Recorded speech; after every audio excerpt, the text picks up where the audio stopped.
This is a video about privacy impact assessments or PIAs, but it should probably come with a trigger warning because I'm going to talk about a conversation that a lot of us are having that's frustrating and uncomfortable. Let's see if you're having it as well.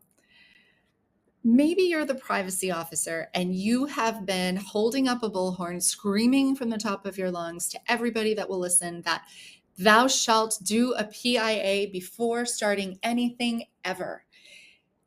And maybe you're not getting anywhere with that. Maybe you're struggling. This video is not for you. This video is for the people who have been successful and find themselves stuck now that they have gotten the business to buy in. They've gotten everybody to understand the importance of a PIA. They're here, they're ready to help.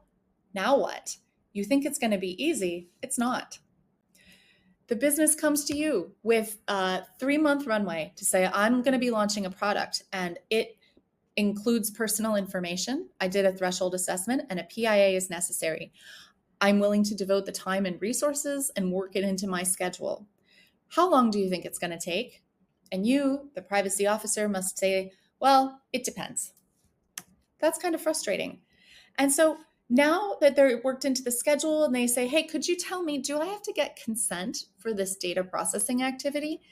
And well, that also depends. And so I can't give you a straight answer to that.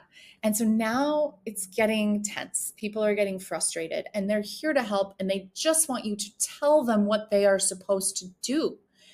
And you say it again, well, it depends. And so now you're not really productive. You're not working together and you make it worse because they say it depends on what, and you say, well, it depends on the nature and scope of processing of personal data and the applicable laws and regulations. That is not how business people talk. That is not helpful. That is how privacy geeks talk. But we're supposed to be working together here. So now, if you're lucky, they're still fighting with you. And in reality, they're probably not. They've probably just moved on, and understandably. So let's talk about reality. First, let's talk about theory. In theory, you should do a PIA before you start a project, or it isn't privacy by design. In theory, a PIA should involve 5 or 10 different stakeholders, very senior people throughout the organization who are going to weigh in on every little decision. In theory, if you get something wrong in a PIA, the sky is going to fall and it's all going to be your fault, so you better make sure that every single one of them is perfect before you move on. I don't live in theory, and I suspect that you don't either. I live in reality. In reality, privacy teams are stretched very thin. In reality, not everyone at the organization understands privacy or has time for privacy. In reality, PIAs are being done after the fact, if at all, to be honest. So let's talk about it. Here's the thing about PIAs.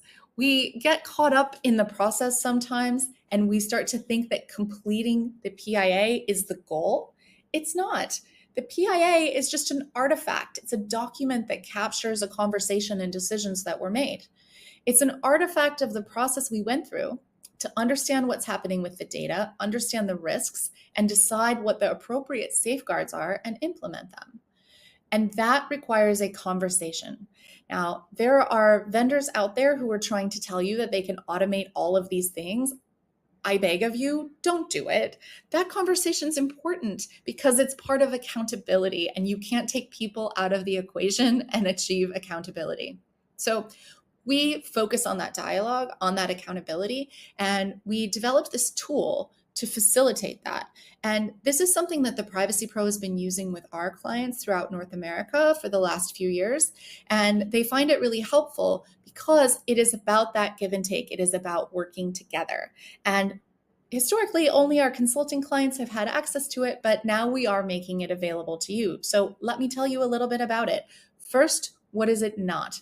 It is not a compliance assessment. It is not going to tell you that you are now compliant in California and Quebec. That's not the goal of a PIA. That's the goal of a compliance assessment. It is not the only document you're ever going to need. There's a lot of work that goes into this process, and the PIA is one artifact of that. And it's not complicated because it doesn't need to be complicated. Before I tell you about the Privacy Pros PIA template, I want to put it in the context of another one that I really like. My favorite regulator guidance around PIAs comes from the Office of the Privacy Commissioner of New Zealand. And I really like it because it's conversational and action oriented. It is in basic English. It says, if you're collecting data from a data subject, tell them what you're collecting, what you're going to do with it, whether it's voluntary, and the consequences if they don't provide it. So pretty straightforward. That makes sense. I have multiple privacy certifications. I've been doing this for a very long time, and I'm not going to lie.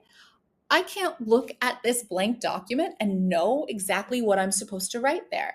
And from one organization to the next, from one chief privacy officer to the next, there's going to be different expectations for the level of detail, what the level of attached documentation that's going to be required. And so everybody is kind of left going, okay, I get it. I get what I'm supposed to do, but what am I supposed to write right there? And that's why we've developed this template, is to help you figure out, what are you supposed to write? Let me show you another example that I really like. Another regulator that produces a lot of great guidance is the Information Commissioner's Office, or the ICO, in the UK. So this is a DPIA template. It doesn't matter. There are differences between a PIA and a DPIA, but from a process perspective, you can use this guidance to do both of them. So in step 2 of the ICO's template, it says to describe the nature of the processing. Okay, and then it gives you some specific questions. How will you collect, use, and store and delete the data? What's the source? Will you be sharing it? What processing is identified as a likely high risk? What am I supposed to write in that box? And now I'm so focused on how to fill out this form that I'm not able to make good decisions about privacy and compliance and risk management. So that's what we created our template, is to tell you what to write. If you decide you need to write it somewhere else, some people don't. So I put together a few screenshots here that are just snapshots. It's an Excel-based template, and it helps you to go through on a multiple choice basis to answer these questions. So this can be completed by the business because it doesn't require you to have privacy knowledge to fill it out. So we ask, who's the data about? Do they fall into a higher risk category? Where are they located? What kind of data is it? And this helps us reframe that conversation with the business so that when they ask us, how long is this PIA going to take? We can say, well, if your project includes any data or activities that are highlighted in red, then it's going to take longer. And they know this is coming, and they understand that it's because those activities or types of data represent a higher risk, and they need more scrutiny from the privacy team. We look at the data processing activities. Again, in plain English, you don't need to be a privacy professional to answer these questions. So we look at, how are we going to get the data? If it's going to be collected directly from the data subject, that's going to trigger the need to do certain types of privacy notice. If we're getting the data from third parties, we need to know which ones, and we also need to understand how. Because if you're getting it via a file transfer in a CSV that's attached to an email and sent to you, that's one set of privacy risks. If you're getting it from an API that the vendor hosts, then that's a different set of risks. These are the things it depends on. So we ask these questions, we give examples, and we ask that the business take the lead on completing these. But in reality, people usually work together on it, especially until you've really gotten the hang of it. And so once you've answered those questions about what data you're collecting and what you're using, we are able to tell you what you are supposed to do. So we do that in the way that we ask these questions. We don't ask open-ended questions, and we don't ask questions that don't have a right answer. We ask questions that we want the answer to be yes. So let's take number 8.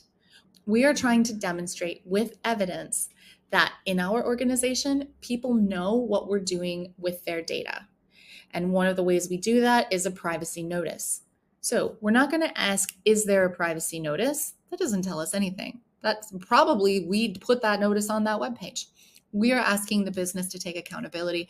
So we ask them, is the stated purpose for this activity, stated on the previous section, by the way, is it already covered in the privacy notice? Now, to answer that question, yes, you need to find the privacy notice, read it, and identify the specific purpose that covers this activity.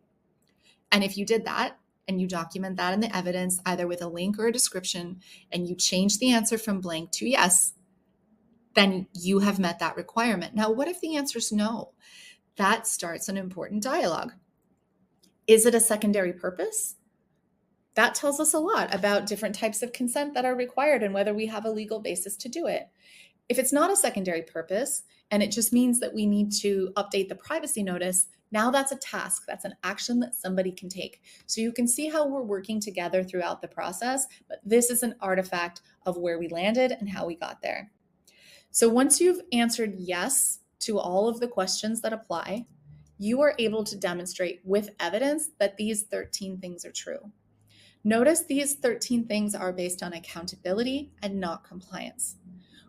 This is about accountability, and our PIA helps you demonstrate accountability.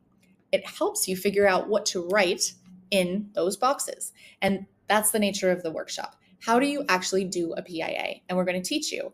There's more information available at the Privacy Pro Academy, but in a nutshell, you're going to do one of these with us using a case study. We're going to have hands-on training. You're going to fill it out yourself in class with peers. And then we're going to give you a completed one.